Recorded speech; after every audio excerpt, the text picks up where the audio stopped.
Saviez-vous que les souris stressées de façon chronique prennent 2 fois plus de poids que des souris non stressées pourtant soumises au même régime hypercalorique et que les souris stressées vont principalement se diriger vers des aliments gras et sucrés?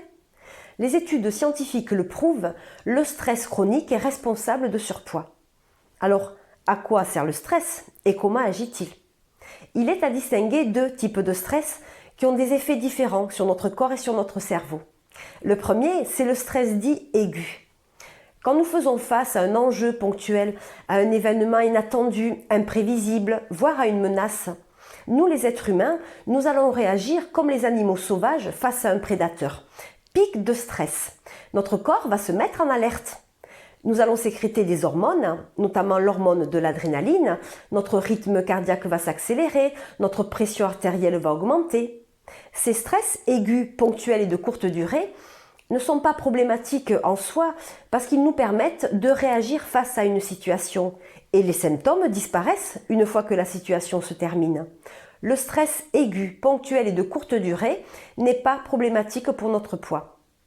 Par contre, actuellement, aujourd'hui, l'être humain vit constamment en stress. À la maison, en famille, au travail, la circulation routière, les actualités.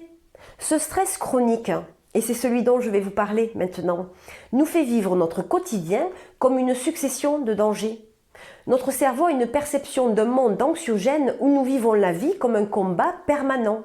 Et c'est souvent d'ailleurs la résultante de notre vision du monde héritée et acquise durant l'enfance. Parce que nous sommes en stress permanent, nous allons sécréter une autre hormone, qui est l'hormone du cortisol, et elle va être maintenue dans notre corps, mais à un taux bien trop élevé, et 24 heures sur 24. Le cortisol dérègle notre organisme. Le stress chronique est très mauvais pour la santé. La première fonction du cortisol, c'est de nous ouvrir l'appétit pour nous permettre de faire des réserves pour tenir dans la durée. C'est ce qu'on va appeler avoir une fausse faim.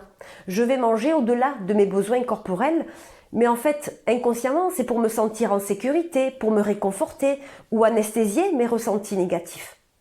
Pour enrayer tout cela, il faut agir sur les comportements neuro-inconscients, ceux-là même qui nous poussent à manger, à surstocker au-delà de nos besoins corporels. Le surpoids n'est qu'une conséquence de quelque chose qui est en amont. Je m'appelle Nathalie Gégou. Je suis coach neurocomportementaliste en nutrition et mon métier, c'est de vous accompagner à agir sur les causes de votre surpoids pour vous permettre de retrouver légèreté et joie de vivre. Et c'est à partir de là que vous pourrez retrouver et amorcer une perte de poids durable. N'hésitez pas à visiter notre site ou à me contacter. Vous trouverez mes coordonnées à la fin de cette vidéo. Merci.